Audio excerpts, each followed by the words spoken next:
The new world is Serena Beach. Serena's a beach. Yes, indeed. Episode 1, The Manta Storm. The Manta Storm. But I said Manta because it's like a manga. The Japanese comic book style. Serena Beach, many people's favorite in this game for being the most beautiful. And they brought back the goo again. Because the goo wasn't in... Out of being a main mechanic in this game, I would say it was kind of meant to be a main mechanic in this game. Doesn't show up in 2 of the worlds. It does show up in every world from here on because there's only 2 more worlds left. But this is one of the worlds that has goo. The goo in this place is electro goo, which is kind of interesting. Anyway, you might want to clear out some of these first, because if you talk to this guy, he says, "Oh, please tell me my nightmare is over. You can save me. I don't know why, but you just look very capable to me. Listen, it all started around noon. This giant manta-shaped thing showed up. It was paper-thin, floating silhouette. It came and covered the hotel grounds in this electric goop. Then, oh, the horror! My beautiful hotel, my poor building! It sank into the middle of the awful ooze. Why me? Why? Now I got the staff cleaning up. But where's my hotel? What am I supposed to do? I can't just sit back and it's back! That gossamer ghoul. That gossamer ghoul, do something! Boom, boom. I will say one of the coolest bosses in this game. I think he's really cool. This is the Manta, the gigantic manta ray thing. He's just like a silhouette on the ground. Don't really get what his existence is. But if you spray him with water, you spray him with a lot of water, don't you? Spray him with a lot of water, he will throw you and hurl you, and you'll spray him a lot. He breaks into 2. And you'll learn to love this because it'll hit them. Once you spray them enough, they do break into smaller ones, and smaller ones they shall break. And the smaller and smaller they are, they all come out. Once they're all in the small one, they will go into a frenzy, which is the most annoying part. When you're in these, it's generally the easiest. If you touch the electric goop, this is the first time where the goop actually hurts you a little bit more. The goop doesn't just hit you and you're hit. If you get hit by the goo in this place will actually hurt you because it's electro goop, and I need coins. Thank God you can still climb trees. Oh, thank the moons, because Skies of Arcadia reference. Anyway, doing the shotgun technique is really good against them because it's just a really good way of breaking them up. It hits a lot of spots. And as you can see, they're all dead. Once they're all dead, they will start to just attack anywhere they can. They'll try to get you from all angles. As you can see, they're all... I'm out of water. As you can see, they're all trying to get at me, which isn't a good thing because they're going to hurt me. There was goo in there? What? Anyway, they're all going to try to come after you. So what you can do is you can just wait until they kind of come at you and you just spray them in the middle. They're all 1 hit away from dead when they're this small. I like trying to get them as small as I can because then the shotgun technique like really works. And I mean really, really works.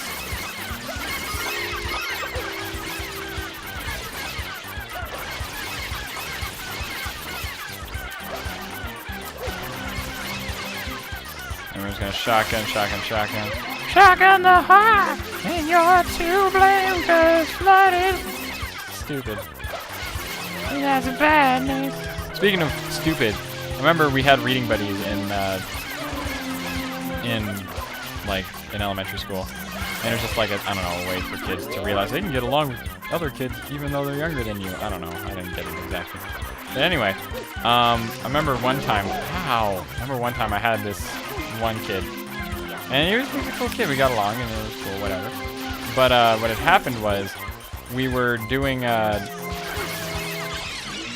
reading buddy things. It's all of them. And I'm about to die, but I think I got all of them. Yep, the music stopped. And all the goo goes away. Anyway, and I remember I had this fascination this one time with trying to sound like... I read every book kind of like derpily, and I was like, oh, cause stupid, and stuff, and I said stupid.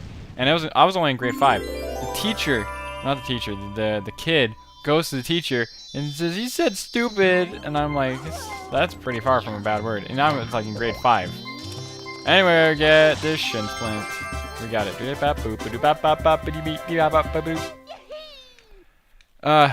I'm kind of like, I don't want to get all the blue coins and the 100 coins in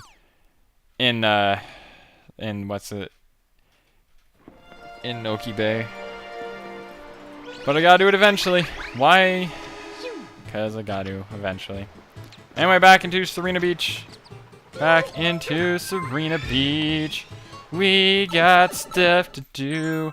Serena Beach. The hotel lobby's secret, as you can probably guess. The hotel. That's a hotel. Hotel Delfino. Obviously, everyone loves this locale because it's a sunset and there's Pina Park and it's a nice little silhouette and it's all pretty and stuff. I'm a romantic too. I like it too. I just don't like to acknowledge it all the time because everyone else acknowledges it. Like, if you're gonna talk to me about it, yes, I'm the kind of guy who wants a girl who... I'm the kind of guy who would love to have a girl hold her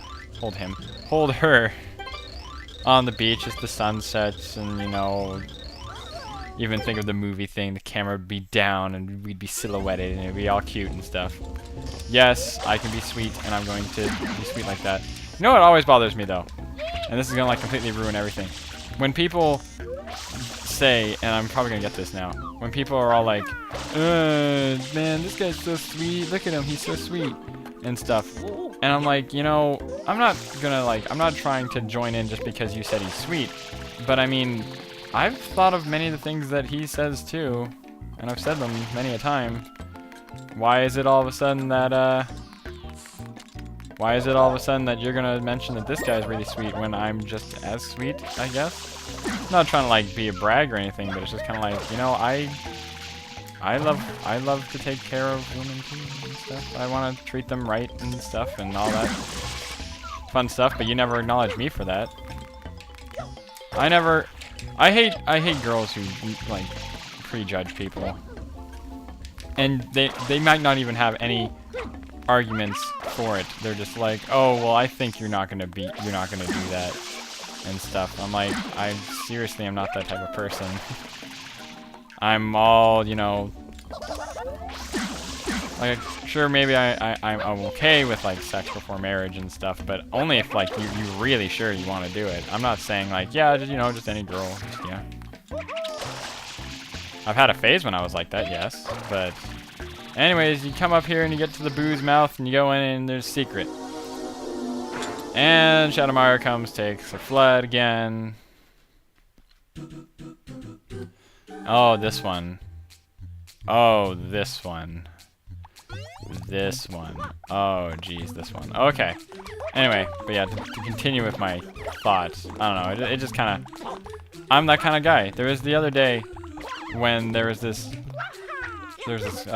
was walking home from school, and I saw this couple, they were high schoolers, but I'm in college, obviously, but I saw these high schoolers, and they were rolling around, wrestling each other, and kissing and making out and stuff, and I was kind of just like, see, that's what I want.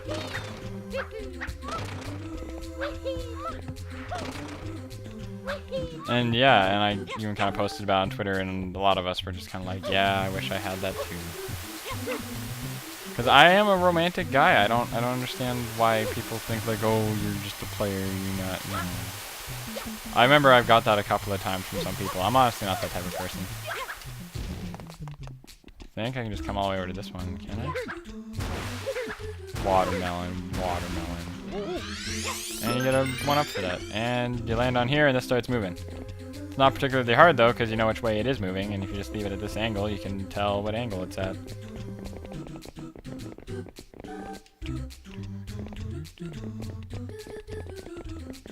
And at one point you just kind of go for it. And then this is a decently hard part. But if you make it past that, and you just turn the camera this way, and you... There we go. There we go. We got another shine sprite. But yeah, that's... We'll call this episode Kevin Actually Has a Heart. Kevin the Romantic.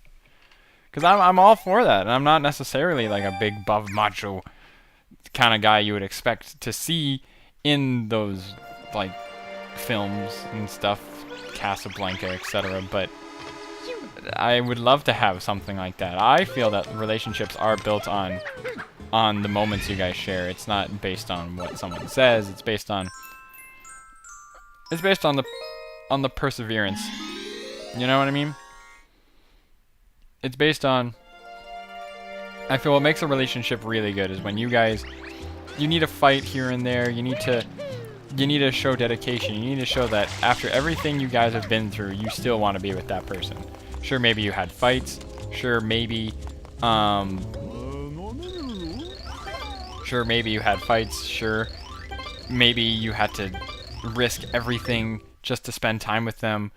Money may have been like a huge problem with you, and like taking time to visit them was even hard and stuff, but you were willing to make that sacrifice if you could be with that person. And I'm all for that. I feel that, like, a lot of people make jokes like, oh, I had a girlfriend and I lost all my money because I had a girlfriend, blah, blah, blah. I was talking to a guy at work about that, actually. It's like I had all this excess income because I worked nonstop and I didn't have any expenses. And then he talked about how, like, yeah, but I had a girlfriend, and then I didn't have any money.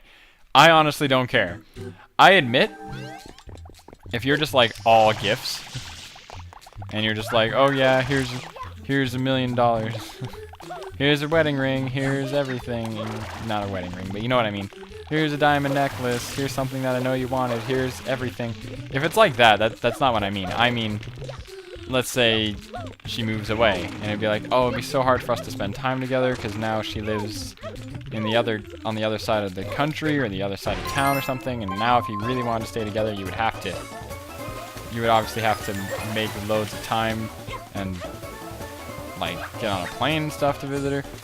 That's the kind of stuff that I feel that if you can get through that kind of stuff, you truly show that, you know, no, okay. You truly show that you were dedicated to her and you showed her true love. You didn't just, oh jeez, okay.